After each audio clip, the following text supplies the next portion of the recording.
जीत की खातिर बस जुनून चाहिए, जिसमें उबाल हो ऐसा खून चाहिए।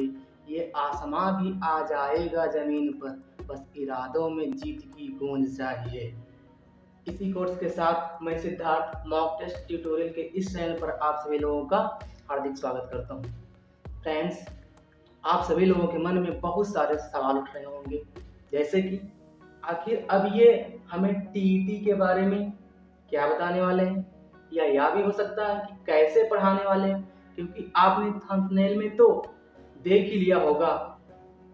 ऐसे बहुत सारे प्रश्न आपके मन में उठ रहे होंगे, लेकिन दोस्त यकीन मानिए, जैसे जैसे आप ये वीडियो देखेंगे आपके मन के सारे संदेह दूर हो जाएंगे। मैं इस वीडियो को 10 से 12 मिनट में खत्म करने की कोशिश करूंगा। तो आइए अब हम रुख करते हैं UP triple S C PET की तरफ। थोड़ा सा इसके बारे में जानेंगे और फिर इसके सिलेबस और एट लास्ट हम अपने मुद्दे की बात करेंगे। तो लेट्स हैव अ लुक। इसमें जो प्रश्न की संख्या होगी वो कुल 100 प्रश्न आने वाले हैं। समय सीमा आपको दी जाएगी 2 घंटे। आपका जो पूर्णांक होगा वो 100 मार्क्स का होगा, 100 नंबर का होगा, यानी कि हर एक प्रश्न के लिए आपको 1 मार्क्स 1 नंबर दिए जाएंगे। आखिर ये UP triple S C PET है क्या? यह है Uttar Pradesh subordinate service selection commission preliminary eligibility test. आखिर इसका हमें लाभ क्या है? तो जैसा कि आप सभी लोग जानते होंगे कि हमारे उत्तर प्रदेश सरकार ने लेखपाल एग्जाम में इस पीईटी को अनिवार्य कर दिया है। आप इसी की थ्रू ही लेखपाल का एग्जाम दे सकते हैं। और ऐसे प्राइवेट सेक्टर में बहुत सारी कंपनियां हैं, आप इस रिजल्ट की स्कोर कार्ड की मदद से आप उसमें भी अच्छा सैलरी पैकेज पा सकते हैं। तो आइए अब हम देखते हैं कि आखिर इसके सिलेबस में क्या क्या चीजें हैं। तो सबसे पहले इसमें आने वाला है हमारा भारतीय इतिहास, जो कि आपको 5 मार्क्स का आएगा, 5 नंबर का आएगा। इसके 5 क्वेश्चन होंगे और हर एक प्रश्न के 1 मार्क्स आपको दिए जाएंगे। दूसरा आएगा आपका भारतीय राष्ट्रीय आंदोलन, ये भी आपका 5 मार्क्स का आएगा। फिर आपका अगला जो होगा वो आएगा आपका भूगोल, ये भी आपका 5 मार्क्स का होगा। भारतीय अर्थव्यवस्था, ये भी आपका 5 मार्क्स का होगा। फिर आगे आएगा भारतीय संविधान एवं लोक प्रशासन, ये भी आपका 5 मार्क्स का होने वाला है। फिर आगे आने वाला है सामान्य विज्ञान, ये भी आपका 5 मार्क्स का होने वाला है। सामान्य हिंदी, ये भी 5 मार्क्स का। सामान्य अंग्रेजी, ये भी 5 मार्क्स का।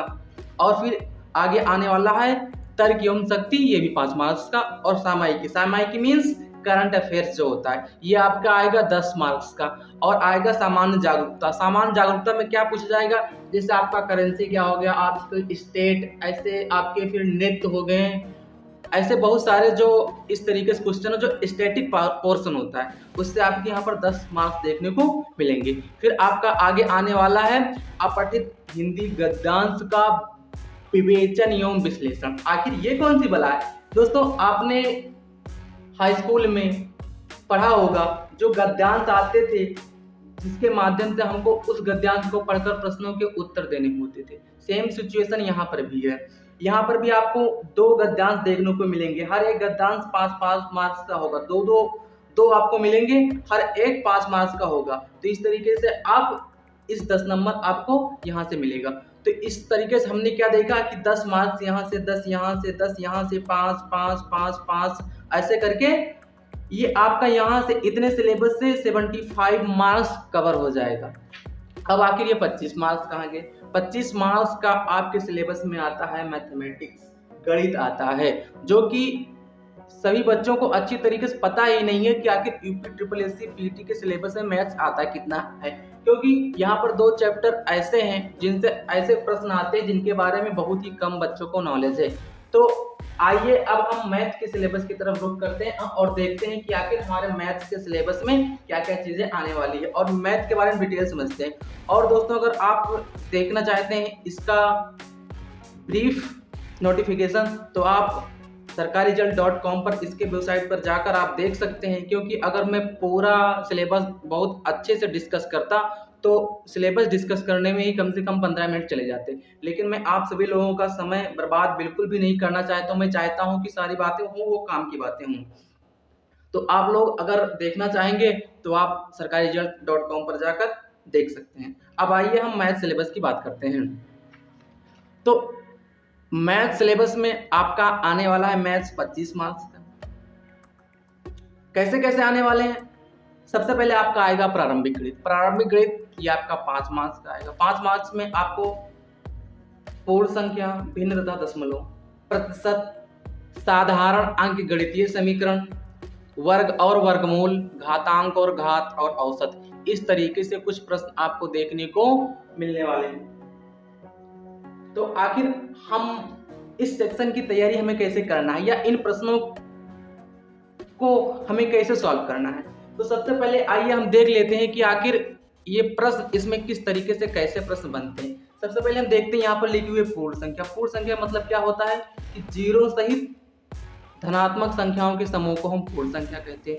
तो कुछ नंबर बेस्ड क्वेश्चन यहाँ पर आपको देखने को मिल सकते हैं। भिन्न भिन्न आपको पता है, जैसे क्या होता है 2/3 एक हमारा भिन्न, 5/6 एक हमारा भिन्न, 1/2 हमारा भिन्न, इस तरीके से। तो भिन्नों का आपको संक्रियाएं मतलब हो गया उसका जोड़ घटा गुणा भाग, इस तरीके से करके आपको भिन्न के फॉर्मेट में दिया जा सकता है सॉल्व करने के लिए। आपका दशमलव जैसे आप जानते हैं, जैसे आप कहा गया कि 2 रुपये 50 पैसे, तो आप कैसे लिखेंगे 2.50 रुपीज, तो ये आपका हो गया 2.5, ये हो गई दशमलव की बात। आइए अब हम देख लेते हैं प्रतिशत। आखिर ये प्रतिशत क्या होता है? प्रतिशत जैसे आप लोग जानते होंगे कि प्रतिशत का जो चिन्ह होता है वो कुछ इस तरीके से दिखाई देता है। प्रतिशत का मतलब होता है 1/100। जैसे हम मान लेते हैं कोई संख्या है 20 और 20 का मान लो हमको 5% निकालना है, 20 का हमको 5% निकालना है, तो कैसे निकालेंगे 20 × 5/100, इसको सॉल्व कर लिया जाएगा, फिर हम 1 निकाल लेंगे। तो कुछ इस तरीके से प्रश्न आपको देखने को मिल सकते हैं, या मतलब मैंने आपको एक आइडिया दिया है कि इस तरीके से प्रश्न परसेंटेज प्रतिशत आखिर होता क्या है। बाकी इस चैप्टर में बहुत सारे वैरायटी के सवाल बनते हैं। फिर आगे है हमारा साधारण अंक गणितीय समीकरण। आखिर इसमें क्या होने वाला है? जैसे कि आप सभी लोगों ने पढ़ा होगा BODMAS, जिसमें कि पहले हम ब्रैकेट सॉल्व करते हैं, फिर ऑफ, फिर उसके बाद डिवीजन, फिर हम सॉल्व करते हैं मल्टीप्लिकेशन, और फिर आफ्टर दैट आपका हो गया सब्सट्रैक्शन और एडिशन। दोनों को आगे पीछे करके सॉल्व कर सकते हैं, उसमें फिर कोई दिक्कत नहीं रहता। तो इस तरीके से आपको सॉल्व बनने वाले, जैसे कुछ ऐसे हो गए सवाल 25 को हमको भाग करना हुआ 5 से, फिर हमने गुणा कर दिया 8 से, इसमें जोड़ा गया 7, कुछ 3 घटा दिया गया। इस फॉर्मेट में आपको कुछ यहाँ पर सवाल देखने को मिल सकते हैं। इसमें भी बहुत सारे वैरायटी बन सकते हैं। अच्छे नंबर डाल के इस क्वेश्चन को ट्विस्ट भी किया जा सकता है। तो फिर हम इस तरीके से क्वेश्चन हमको देखने को मिल सकता है। वर्ग और वर्गमूल आप लोग जानते होंगे, वर्ग और वर्गमूल होता क्या है। इसका जो फिर होता है कुछ इस तरीके से एक क्वेश्चन आता है जो कि एग्जामिनर का फेवरेट होता ही होता है। आ गया यहाँ पर हो गया हमारा, इसका आ जाएगा 15, तो अब हम कर देते हैं यहाँ पर 154, इस तरीके से देखने को मिल जाता है। तो ये प्रश्न इस तरीके से वर्ग में आ जाते हैं। वर्गमूल अब यहाँ पर देख पा रहे होंगे कि ये वर्गमूल से रिलेटेड है, ऐसा नहीं है, इसमें दूसरे टाइप्स के भी क्वेश्चन बन सकते हैं। तो इस तरीके से वर्ग और वर्गमूल से आपका क्वेश्चन देखने को यहाँ पर मिलेगा। घातांक और घात क्या है? घातांक आपको पता होगा, जैसे 2 की पावर 3 हुआ, गुणे 4 की पावर 5, इस तरीके से ये हमारा घातांक, इसे हम घात बोलते हैं, यही घातांक हमारा होता है। तो इस तरीके से घातांक होता है। इसमें भी बहुत सारे प्रश्न बनते हैं। हम वो जब प्रश्न डिस्कस कर रहे होंगे तब देखेंगे कि कैसे हमको प्रश्नों को सॉल्व करना है और कैसे क्या चीज करना है उसमें। औसत भी आप लोगों को पता है। जैसे मान लो हमने 2 संख्या ले ली, एक संख्या ले ली 25, दूसरी संख्या ले ली हमने 45, ये दोनों संख्याओं का औसत निकालना, तो जोड़कर आधा कर दिया। तो कुछ इस तरीके से सवाल देखने को मिलेंगे। ये तो मैंने आप लोगों को सिर्फ एक आइडिया दिया है कि इस तरीके से ये सवाल बनते हैं। बाकी इसमें लैंग्वेज को ट्विस्ट करके एक लैंग्वेज फॉर्मेट में आपको प्रश्नों को आपके सामने दिया जाएगा, फिर आपको उन प्रश्नों को पढ़कर सॉल्व करना होगा। ये इतने 6 चैप्टर से आपको मिलने वाले हैं 5 मार्क्स। इसका मतलब ये हुआ कि किसी एक चैप्टर से एक सवाल नहीं आएगा, 5 से आएगा, वही आपका 5 मार्क्स का होगा। लेकिन अब तो हमें ये पता नहीं है किससे नहीं आने वाला है, तो हमको पूरा चैप्टर अच्छे से पढ़ना पड़ेगा। अब जो दूसरा फॉर्मेट आता है वो आता है तालिका की व्याख्या एवं विश्लेषण। मैं इसी की बात कर रहा था। बहुत सारे ऐसे बच्चे हैं जिनको इसके बारे में कुछ भी नॉलेज नहीं है कि आखिर यह है क्या। तो दोस्तों, आपने पढ़ा होगा या देखा होगा कि जो ये प्रश्न है आपने जरूर कहीं ना कहीं देखा होगा, क्योंकि ये प्रश्न जो है वो बैंक एग्जाम का फेवरेट है, इसलिए ये और एग्जाम में बहुत ही कम मात्रा में आता है या बिल्कुल ना के बराबर आता है। तो आखिर अब हम देखते हैं और समझते हैं कि इस तरीके से प्रश्न कैसे होते हैं और वहां पर किस तरीके से प्रश्न आने वाले हैं। तो आपको मैं एग्जाम्पल से समझाता हूँ। हमने ये पहले से एक तालिका तालिका इसी को बोलते हैं, अंग्रेजी में बोलेंगे इसे हम एक टेबल बोलते हैं। तो हमने एक टेबल बना रखा है। अब देखिए कि आखिर इसमें क्वेश्चन को हम कैसे फॉर्मेट करते हैं, क्वेश्चन को हम कैसे डिजाइन करते हैं। तो जैसे हम मान लेते हैं कि हमारे पास ये B C D E F ये 6 तरीके से स्कूल हैं और हर एक स्कूल में हम ये कक्षाएं के नाम दे दे रहे हैं, 1 2 3 4 5 6 इस तरीके से हमने नाम दे दिया। और फिर हम यहाँ पर कुछ नंबर लिख देते हैं, 100 लिख दिया, 108 लिख दिया, 115 लिख दिया, 103 लिख दिया, 175 लिख दिया या 145 लिख दिया, ऐसे 225 लिख दिया, 315 लिख दिया, 408 लिख दिया।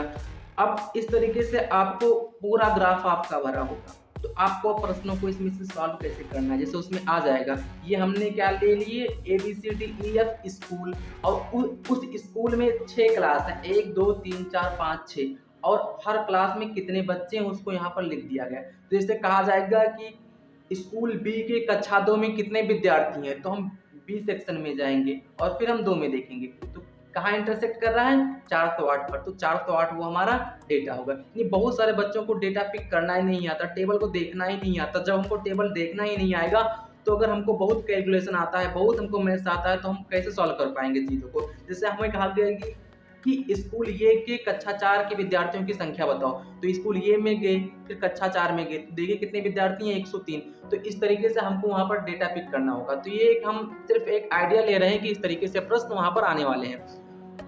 इस तरीके से आपको वहां पर 2 प्रश्न देखने को मिलेंगे, 2 DI, इसको हम अंग्रेजी में बोलते हैं डेटा इंटरप्रिटेशन। 2 DI आपको देखने को मिलेंगी, दोनों 5-5 मार्क्स के होंगे। आपको 2 टेबल देखने को मिलेंगे, यानी कि ये जो है आपका 10 नंबर का आने वाला है। आगे जो आपका दूसरा आने वाला है वो आपका आएगा ग्राफ। ग्राफ आखिर क्या होता है, कुछ नहीं, ये भी दोस्तों डेटा को एक अलग तरीके से रिप्रेजेंटेशन करना होता है, डेटा को अलग तरीके से रिप्रेजेंट करते हैं। बात सारी वही चीज होती है। जैसे हम यहाँ पर भी ले रहे हैं कुछ इस तरीके से, मान लो हमने ले लिया A, हमने ले लिया B, ले लिया हमने C D, इस तरीके से हमने मान लिया कि ये 4 तरीके से स्कूल है। फिर हम मान लेते हैं 1 2 3 कुछ इस तरीके से ये हो गया। अब यहाँ पर हम कुछ लिख लेते हैं, कुछ नंबर, जैसे हमने लिख लिया 100 200 300 और यहाँ पर 400। अब ये हमने मान लिया कि ये हैं चारों स्कूल और चारों स्कूल में हर एक स्कूल में कुछ ना कुछ बच्चे हैं। अब हम मान लेते हैं ये मिड ऐसे लगा लिया, फिर इसको हम यहाँ तक कर ले रहे हैं, इसको हम यहीं तक किए और इसको। अब हम देखते हैं कि आखिर हम स्कूल ये की बात करेंगे तो ये 200 और 100 के मिड में आ रहा है, तो इस तरीके से यहाँ ये कितना हो जाएगा हमारा 150, ये हमारा 300 के बराबर आ जाएगा तो ये हमारा 300 हो जाएगा, ये हमारा आ रहा है कि 100 के बराबर तो 100 हो जाएगा, ये हमारा आ रहा है 400 तो 400। तो इस तरीके से हमने क्या देखा कि ये में हमारे 150 बच्चे हैं, बी में 300 बच्चे हैं, सी में 100 बच्चे और डी में 400 बच्चे, मतलब ABCD स्कूल में बच्चों की संख्या आ गई। तो इस तरीके से आपको ग्राफ बेस्ड क्वेश्चन आपको देखने को मिलेगा। तो ये भी आपके 2 क्वेश्चन आने वाले हैं, 5-5 मार्क्स के 2 क्वेश्चन मिलेंगे आपको। एक तो इस तरीके से ग्राफ का रिप्रेजेंटेशन किया जा सकता है और जो दूसरा हो सकता है वो आपका हो सकता है कुछ इस तरीके से भी डेटा को रिप्रेजेंट किया जाता है। हम यहाँ पर भी वैसे लिख दे रहे हैं ABCD, इसी ग्राफ को हम इसमें कन्वर्ट किए दे रहे हैं। तो 1 2 3 4 5 यहाँ, 1 2 3 4 5 यहाँ, 1 2 3 4 5 यहाँ, 1 2 3 4 5 यहाँ, ऐसे कुछ। ये भी 100 200 300 400। अब यहाँ पर रिप्रेजेंट करना है इसको, तो 150 वाली लाइन यहाँ पर यहाँ से चलेगी। अब हमको 300 तक जाना है, तो यहाँ से हम जाएंगे इसके सामने यहाँ तक 300 के बाद हमको फिर 100 पर आना है, तो 100 पर आने के लिए हम इसी के सामने फिर यहाँ आएंगे, फिर हमको जाना कहाँ, फिर हमको 400 जाना है, 400 जाने के लिए हम फिर यहाँ जाएंगे। तो इस तरीके से हम देखेंगे ये पॉइंट A के सामने, फिर इधर चेक करेंगे कितने पर आएगा 150, हमारा डेटा हो जाएगा।